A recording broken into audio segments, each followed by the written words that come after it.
that is a Jaguar Super V8. And this is my Super V8 that I'm going to sell. So wanted to do a little walk around video and also tell you a little bit about this particular car, and for people who aren't familiar with these or who are looking to buy a Super V8 or any of the XJ range, give you a little bit of information that might be useful. So the Super V8 is like the love child of the XJR and the Vandenplas. The Vandenplas was the high-end luxury model that had all the features in it. There were a few features that could be optioned on. And the XJR was the performance model. The VDP also has the long wheelbase with the larger back seats. So I'll show you that real quickly. So you can see there's a lot of legroom back here. It's quite cozy. Not cozy, I guess it's the opposite of cozy. Well, it's cozy, but like big cozy. Make that make sense. So what the Super V8 was the supercharged engine out of the XJR put in a Vandenplas body. Now, the one notable difference between the XJR and the Super V8 is in the suspension.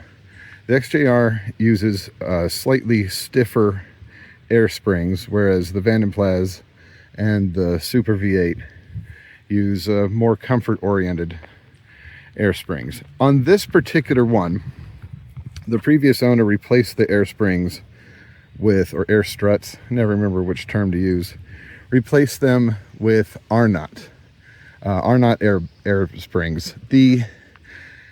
Some people really like them.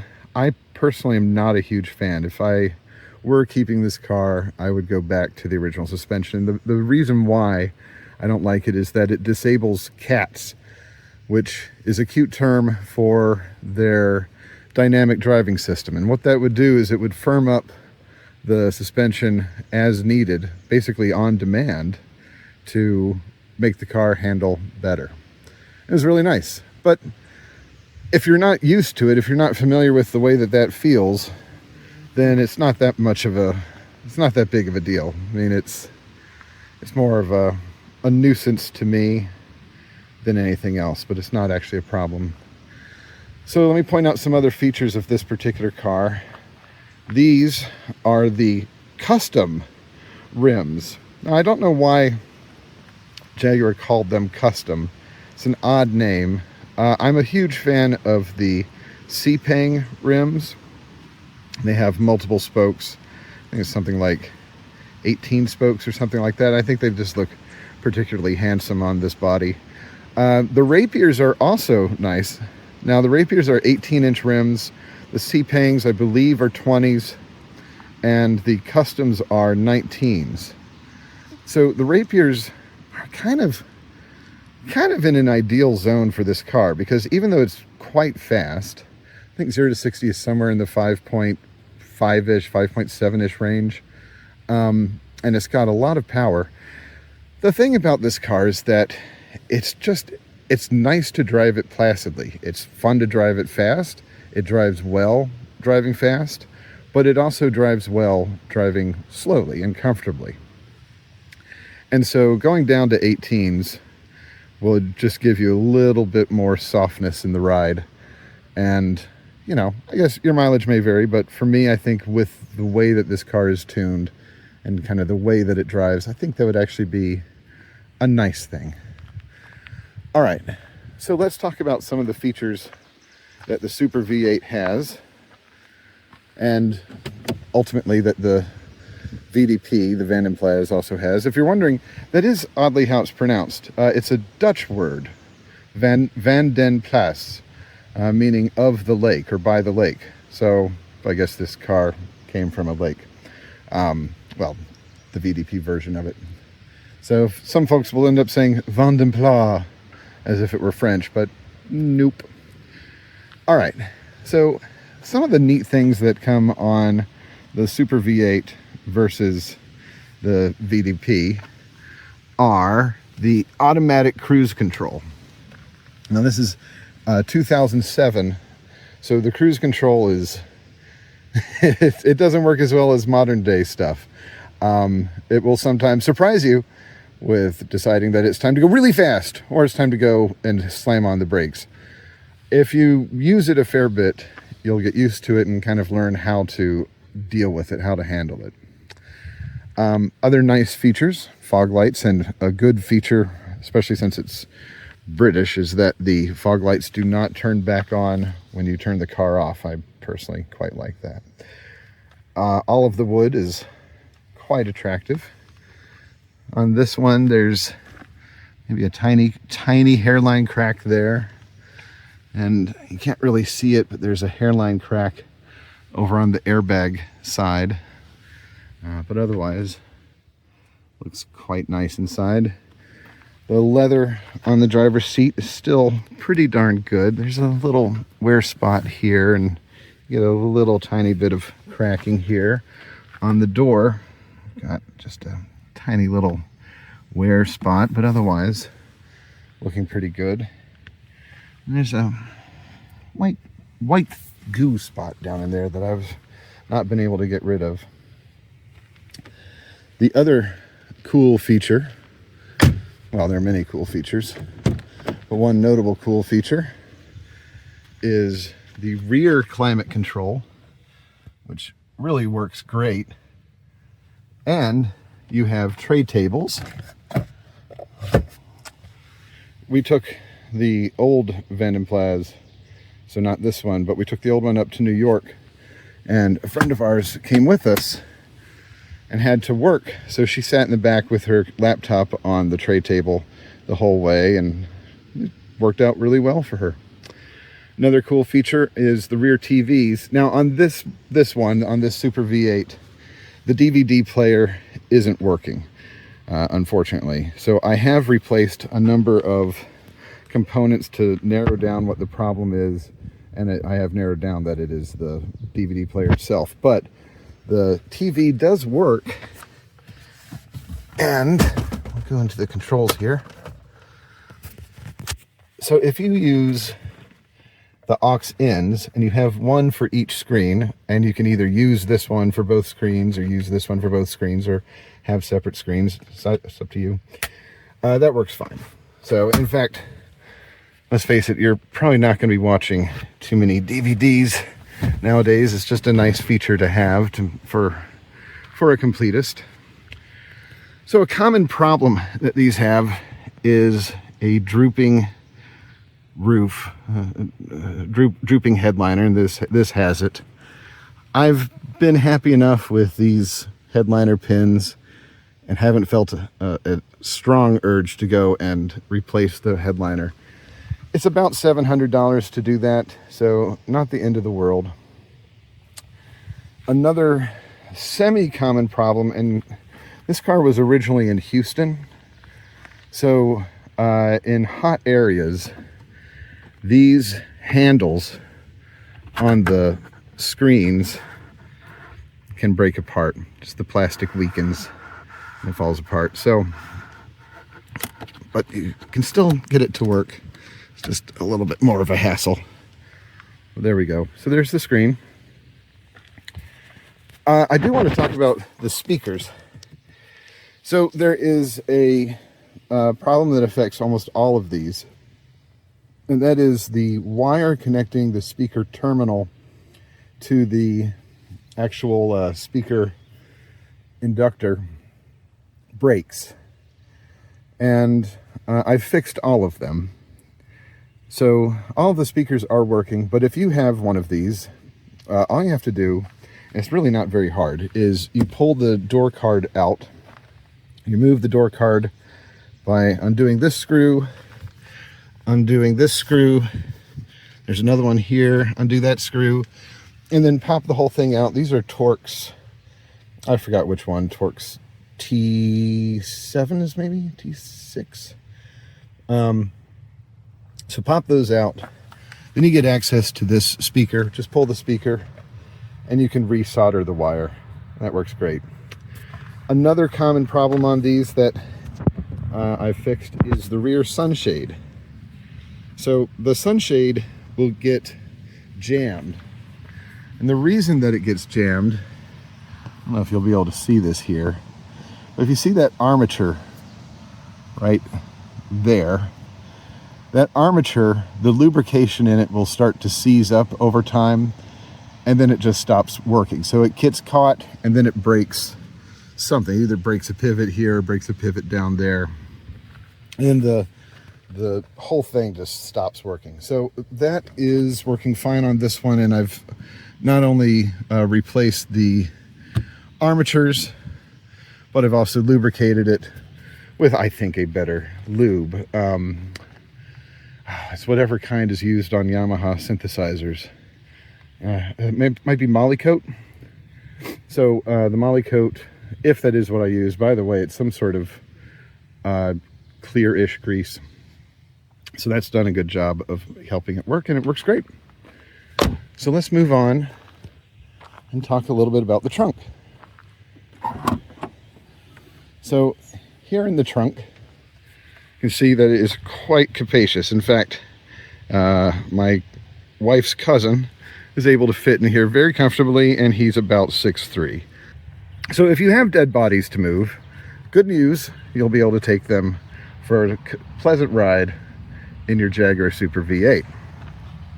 Over here on the left side, we have the secret panel. The secret panel contains the dead DVD player, as well as the navigation DVD-ROM, and that's woefully out of date, so have fun with that. And then a CD changer. Now, the CD changer does work on this, and you just pop CDs into this thing. Boom. That's it. So not too much there. In fact, tells you how to do this. Down there, you also have some hooks. These mysterious straps, I have never figured out, and I think I've asked, and nobody seems to know what these straps are for. It seems like something should go there. Now, one cool thing that this has, that I added in, is the umbrella holder. I love this umbrella holder. So let me go grab an umbrella. I chose this green umbrella because it seems to go well with the character of the car. So you just slide it in, and then tighten the strap. And hey presto, you've got an umbrella. How cool is that? Other things to note about this car. So one important thing to note, let's pop the cover here. One important thing to note is that these cars are, like Land Rovers as well, are very, very sensitive to the battery being good or bad, in which case they start to freak out. So I have a trickle charger connection that I keep on here. And so since these really don't, this is not an everyday car. It can be, but it's such a special car that it really doesn't end up being used every day. And it's a car you take out on special occasions. So that means it doesn't get used, the battery doesn't get charged, it starts to die, you start to see problems like restricted performance. So keep it on a trickle charger. And like I said, I've already got the connector there. Another thing that I added in is this. It's a cheap way of turning off the interior lights. So if I'm ever working on the car and I have the doors open, the lights stay on, the dome lights, and they just stay on forever. So if you're doing something like working on the dash or working on the speakers, then it's a pain because all it's doing is just killing the battery. So I just added this little thing here. If I can't really open it with one hand. Can I? Yeah. So I just pull the fuse and pop it into here. So this is plugged into fuse. I don't know the number, but it's plugged into that fuse, and that's the fuse for the interior lighting. Another modification that I've made to this car is adding a backup camera. So the backup camera comes through here, and inside of this panel is an interface to connect with the screen up front.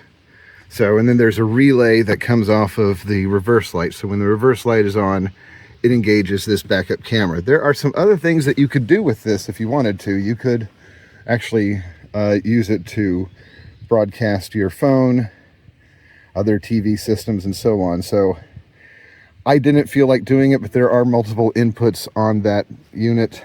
It's called I think a low-end video converter, something like that. And I'm very pleased to have it.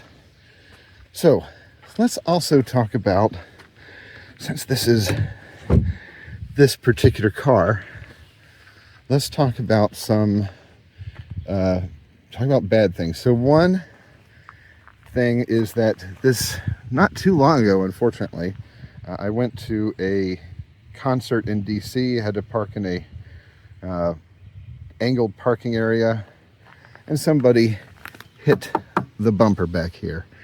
So I'm trying to get as good of a picture as I can. I've fixed it up. It's not perfect, but honestly, you have to get up pretty close to see that it's not perfect. So you can see some of the cracking around there. So it is noticeable if you're really up close, but otherwise it's actually genuinely hard to see. Another little problem is there is a clip or a screw missing somewhere in here, and this piece just always angles out a bit. I don't know why. I wish I did. On all of these, this piece of rubber trim is drying out, and it just starts to work its way off of the seat that it's on. What I have done that makes it work a little bit better is, like on some of these, you'll see it really sticking out. I've used Rubber Renew and just run that over this a bunch of times, and that has helped help it conform to its shape. Another good idea, if you have one of these, this seal here, this line here, it was not very well sealed at the factory. So get this good and clean, and then wipe some RTV over it, and that'll help prevent drain runoff into the engine, into the trunk. And what it does is it seeps down. When that happens, it'll seep down into the underside, down in here, so beneath the tire. One cool feature that I was just reminded of that this has, and it's on the VDP, I don't know if the XJR has it, but it's also on the Super V8, is a hill descent control. So if you're driving down a very, very steep hill, it will automatically, it either downshifts or engages the brakes. I don't recall off the top of my head which one it does, but it's noticeable, and it's a very nice safety feature. All right, let's move on to other problems. There is a dent here. Let's see if I can get it's not a huge dent, but it does irritate me. So this is a nice strutless hood. I do quite like not having to put a rod up. Okay, things to keep an eye out for in the XJ engine bay. The coolant reservoir can be leaky. In particular, there's a hose bib down there, or port or whatever, and that can develop a small crack. In fact, I theorize this might have one. I don't know for certain. I mean, it's holding coolant right now, so everything's fine, but I don't know, I'm paranoid. Another common problem on these is called the valley pipe. And in the case of the supercharged engine, well, in the case of both engines, down inside the valley is a cooling pipe. You can see its return right there. That will develop a leak. You can also look deep inside of there. You can barely see it, but that hose can develop a leak as well. So it's right near the throttle body. Replacing it is a very irritating job. So is it a job that you have to do? No, just wait until it's got a problem and then replace the valley pipe. Another nuisance, plain old nuisance, is that the valve cover, not the valve cover, sorry, the spark plug covers, they just tend to pop off. It's not a good design. The plastic gets brittle with age, and the post that the plastic that holds it onto the posts, it tends to crack. And I've never seen one where that hasn't happened. Here's the Arnott air spring connector. So it's the same connector. I mean, this is the original connector, but here's the top of the air spring. So it just doesn't have the gigas to operate the cat system. All right. Another thing to keep an eye out on, and it's much harder to see on the Super V8. In fact, it's not really a problem on the Super V8, but down inside of there, that's where the connector to the throttle body is, and that is susceptible to moisture. So that can cause some problems. It's not a bad idea to wrap it with tape just to keep any moisture off of it. So after you've connected it, just wrap it with tape. Otherwise, no major problems. I have replaced the spark plugs and coils recently. I did have one check engine light code that happened about 7 months ago, and it was on a very, very long drive, and it was a failure for one of the sensors, and I forgot which one it is. It's one of the ones over on this side. Maybe it's that sensor or something. Anyway, that happened, like I said, just one time, and it's never come back, and I think it might have been a mistaken fault code based on a coil that was going bad. So the coils have been replaced. It seems to be happy now. But I can tell you that that sensor, whichever one it is the same thing as a generic Ford part that was used on multiple Fords. And that's sort of true for a lot of parts in this car. There are components that have Ford equivalents or Lincoln equivalents, and you can oftentimes just get those for significantly less money. They're the exact same part. All right, let's talk about the suspension. Or before that, actually, I do want to talk about the headlights. So the headlights do go bad on these, and these are HID, high intensity discharge lights. It's actually a high intensity discharge right there, and then this is a regular old halogen, I believe. So these are the brights, these are your dip beams, and the plastic coating will go hazy on them. You can use their kits to clean these off, but to do it right, you have to pull the whole headlight assembly. It's a pretty big job, but it's worth doing. So the job is you remove the front bumper. That sounds huge. It's really not that bad. You pull the underbody tray, or at least pull the parts that are connected to the front bumper. You disconnect the screws that are holding in the sides, then pop this out. And then once that's popped out and you remove all of this, there's some clips and trim pieces to remove up here, but then the whole bumper just pops right down. And that's not too big of a deal. And then you can get in and remove the headlight. In fact, what I would say is that if you have to do anything with the headlights, it is much easier to pull the bumper and replace a bulb than it is to try to replace the bulb in situ. And the reason for that, I'm not going to take all this off, but if you pull this piece of plastic off, you'll see that there's just no room to get your hand, or at least get my hand. And you can call me, but I won't bring my hand over. I can't get your hand down into there. So it's incredibly tight. So, as crazy as it is, just pull the bumper. It takes about 15 minutes. Honestly, I mean, it's very quick. So pull the bumper, then you can pull these headlights out very, very easily. The headlights on the bottom is a ballast. So the ballast is what is giving the charge to these HID lamps. Those ballasts are susceptible to moisture. There is a kind of a bad design where moisture can get in through the interface between the plastic lens and the back part of this. So moisture gets in and it can't get out.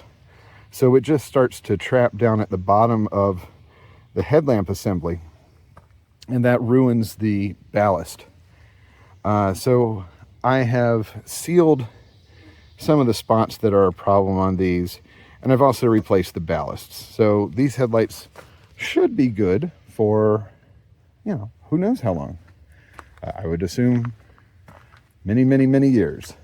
Especially if you park in a garage, you'll be fine. And this has always been garage kept as far as I know. So, all right, so that takes care of the headlights. Oh, the grille. Now's a chance to talk about the different generations of XJ. So the X3, well, all right, let's start with the 1960. So 60, this is off the top of my head, so I'm going to get these numbers wrong. But 68 is when the original Jaguar XJ comes out, and that's the Series 1, followed by 74, 72, somewhere in there, the Series 2. And then the Series 3 is, I want to say 1980, and that was the redesign by Pininfarina. So that's my personal favorite of all of them. I think it's the best looking one. It's the one that if you grew up watching The Equalizer in the 1980s, it's the one that he had until in 1987, I want to say, they switched to the XJ40. So the XJ40 had the square or the rectangular headlights that everybody hated, but to be honest, as time goes by, it's actually a very handsome looking design. Because people got so mad about those headlights, they switched to round headlights again with more curves like these, and that's on the X300. So the X300 came out in 95, I believe, so I had a 96. And it's kind of a kooky car because it's an XJ40 that has a slightly different body. It's basically the same car, including some wacky controls and interior controls. They're very, very peculiar and kooky. So the X300 had two generations, the first being the X300, followed by the X308. There's some differences in the dashboard and improvements overall. But then in 2004, the X350 came out. So that's this car. The X350 went through two revisions. So the first version came out in 2004 and 2005. And then the next revision, that's this one, came out is the X356. So the 356 made a number of just general improvements. It improved the reliability quite a bit. I mean, this has been an incredibly reliable car. We've got nearly 100,000 miles, but this car is almost 20 years old. And to have one check engine light, never get the classic Jaguar problems like restricted performance, that's been great. So the other thing that changed, the most notable difference, is the grille. So on the X350, the original, the grille has slats, and this one moves to this kind of wire mesh look. Then in 2008 and 2009, it was restyled by Ian Callum, and folks have different opinions on it. I say restyled poorly because he tried to make the car look German. Why? You don't need to make the car look German. Make it look British. I'm all over the place, but I do want to mention a couple other things. So I did say I've never gotten the restricted performance. There are 2 other engine oopsies that will, or car oopsies that will come up, and I have gotten these, and they are, I've gotten them on the old VDP, I've gotten them on this. One is gearbox fault, and the other is a battery problem.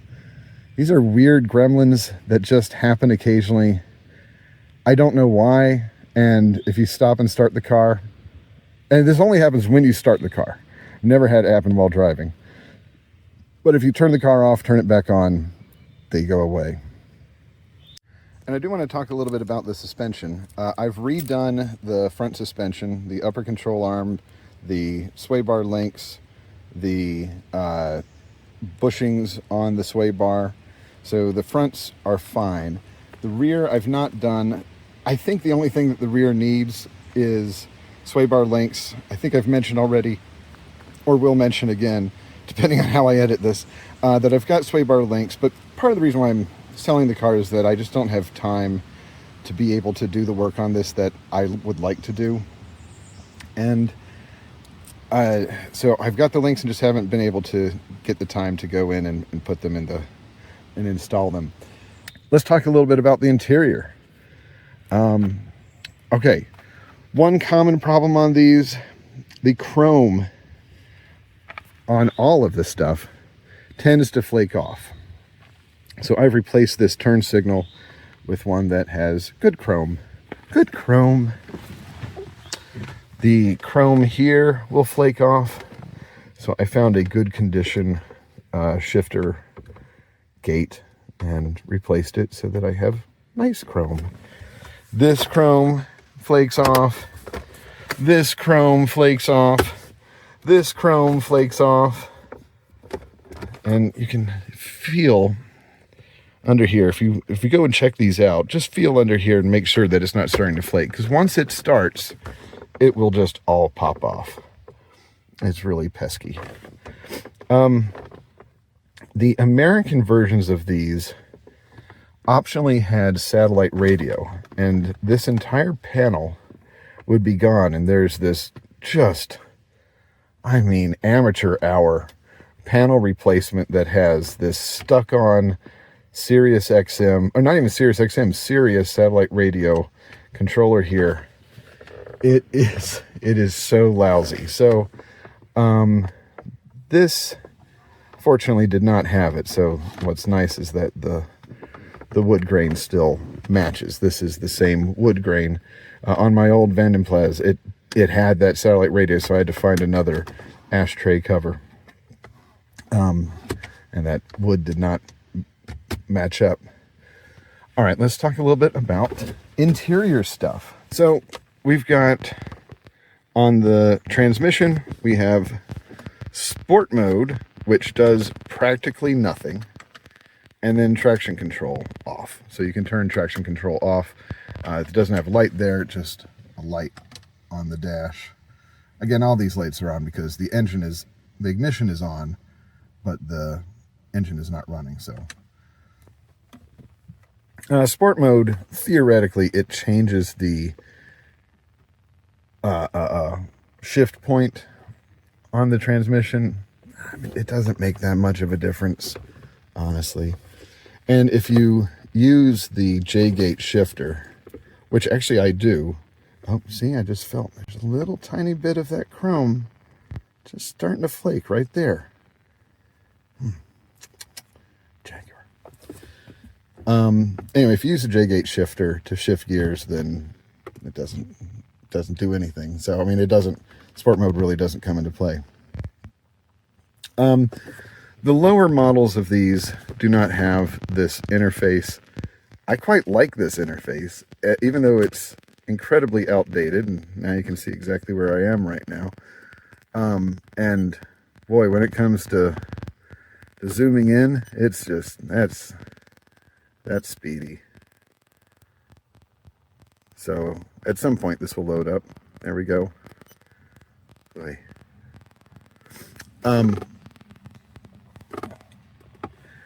But it's fun, and it does a good enough job. Other features to be aware of in the menu, you've got this cool logo screen. So if you're going to use this as an Uber, just leave it like that, because let's face it, you're not going to be using the nav system that's built into here. The system setup thing, there's an interesting difference between this one and my old VDP. I have the language set to British English for funsies. But the weird thing about it is that in the old one, when you turn the car on, it said, do not use this whilst in motion. And in this, it says while in motion. Same year. Both were 2007s. So I don't know why this switched to while instead of whilst. That was much more fun. Other common problems. The clock light goes bad. So to replace it, it's another big seeming job that isn't too bad. You pull the whole center console out. That's not too hard. I think it's a total of 4 screws.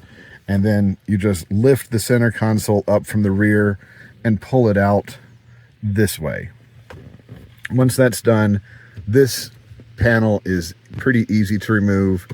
And then this is 4 screws. Pull those 4 screws. This whole thing pops out. It's just fitted into the air conditioning ducts, and then you can replace the bulb. Unfortunately, the green bulb is nearly impossible to find. So what you can do, if you can't find one, and I lucked out, I did find a new old stock one, but if you can't find one, you can actually just take a normal old bulb and paint it green. So if you have a Posca pen that's green, or if you get some Testors green paint, just paint the bulb and paint it with a darker green that will match these once it's turned on, because the actual green color when it's on the bulb is really quite dark. So yeah, it's just nice to have this lit up. It's just pleasantly elegant at night. Another common problem in these, and you can see it here, is that the oh, looks like I've got some Skittles. Is that this thing, the cover for the glove box, they have it wrapped onto the glove box body itself. Unfortunately, the glue that holds this onto there does not hold over the years. So you can, and it can be really bad. This one's not too bad, so I haven't had to do anything with it. But I've seen them where this lip is sticking out this far, basically going almost straight up from the, you can see that this is a straight line, then it curves. So basically just sticking out like this. What you can do is pull the glove box and then using a big piece of wood with some padding on it, clamp that in. But before you do that, apply very strong glue. I recommend structural adhesive, and just get that inside of there. Basically pry more of this off to add that structural adhesive. So heat glue, a hot glue gun, an industrial hot glue gun with structural adhesive will hold that in place. So it doesn't need to be done because it's a lot of work and you can cause damage to this. So on this one, I don't think it's worth doing. But over time, if this does start to bend out more, then that should be done. And if you have one of these and that's happening, so that's how you'd fix it. Another little just quirk of these is there's a piece of trim that always drips down. You can see it right there. I don't know why. I've never seen one where you can get that piece to stay there for stay in the right place for a long period of time. It always just pops out. I don't get it. Other common problems. So in any of the models that have the rear air conditioning system, they have this kind of lame center console. And the reason for that is that the air conditioning system is sitting in here. There's a blower, I think, right here. So you don't have any center console room. There is normally a rubber pad that's in here. I've removed it. Obviously, that will be included with the car because I added a cigarette lighter or 12-volt power thing here. because I wanted to add a Bluetooth transmitter. So this does not have Bluetooth, but it does have, I don't know if you can see it. No, actually you can't see it. That's right.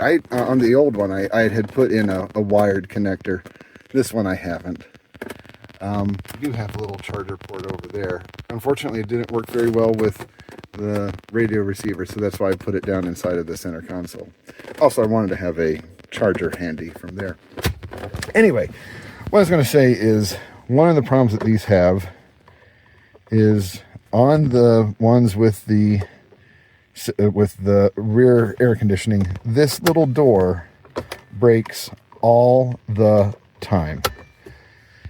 If you just put any pressure on it, any lateral pressure on it, it will break these little slow down springy things. I don't know what you call them, but they're the soft open and soft close things. So what happens is they break, and then you don't have soft open or soft close. It's just, I'm open, I'm closed. So that's annoying. Oh, this has the phone system, which is terrible. It's just awful. So you won't want to use that. But it has it, but you won't want to use it. What else does this have? I mean, it's got all the mod cons.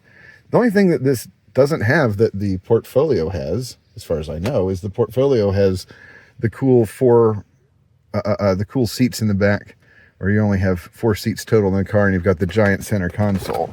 Oh, that reminds me of kind of a neat other feature. And this is worth pointing out. And that is, I love this one. This is actually one of my favorites. The rear seats are adjustable. Check this out. So we can move it forward. Oh, I'm sorry, I forgot. I got myself confused. So this control on this side moves the front passenger seat. So if you're being driven around, if you're being chauffeured, then you can move that seat up. It's a lot of fun to surprise somebody. But what it has is you can adjust the backrest angle. So it's not much, but it's something, you know? And that's kind of cool. And on this, oh, that is something that doesn't work. There is this button, if you lift it up or lower it, will supposedly raise or lower the headrests. That isn't working. I don't know if it has worked on any of them. It seems to be something that just goes bad. And again, that's down to mostly bad grease. So the grease seizes up over time. And finally, it also has bolsters. So you can, I mean, you're not going to be able to see it, but you can adjust the, not the bolsters, but the lumbar support. So I got the car aligned, and they put this gouge in here with the tool that keeps the steering wheel straight. And unfortunately, I can't get the shop to pay for it, because they say, well, how do we know that it wasn't like that before? Well, obviously it came from the tool, the alignment tool. One other thing, people have differing opinions on these. These are aftermarket pedal covers that some folks think they look stupid. I kind of like the look of them, but what I will say is that I really, really like them. Whether they look stupid or not, I can tell you that they are fantastic. And they really do make the car easier to drive. I had in this, these are actually from my old VDP. So I swapped, to show you how much I like them, I swapped them over from the VDP into this Super V8. So these are nice. I mean, maybe they do look a little silly, they look a little garish, but they do a really good job of just keeping you on the brakes and on the throttle and just giving you a little bit of extra control. But anyway, so that's really cool. All right, well, let's go for a spin.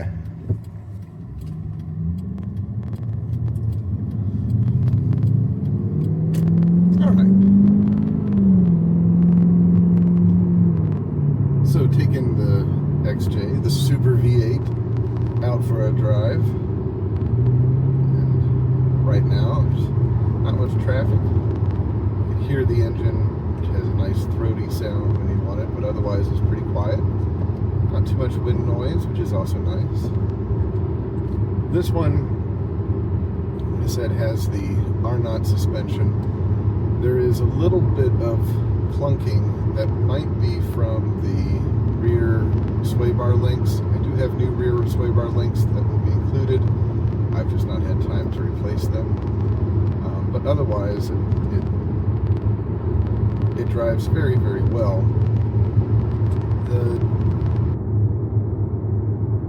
Please don't turn left. Please don't turn left. Really like it if you don't turn left. If you don't turn left, I'd be very happy. I'm going to be happy.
Okay.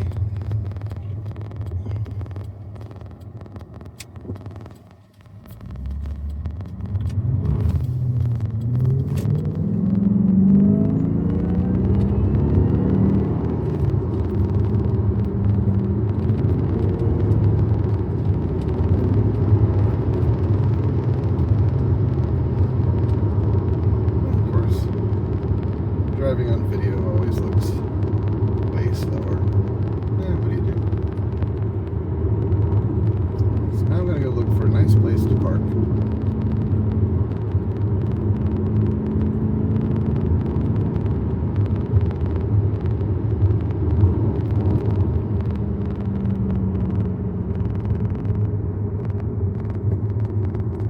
Not ideal.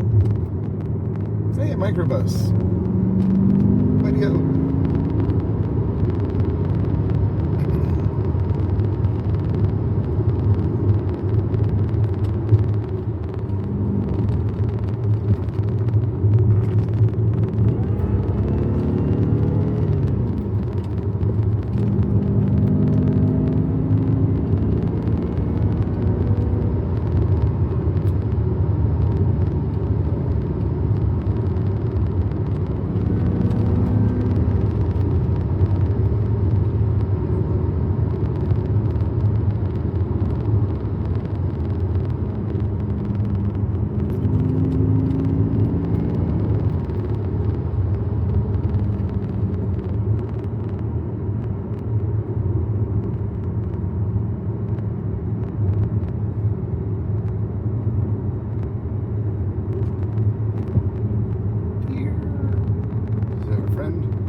feature.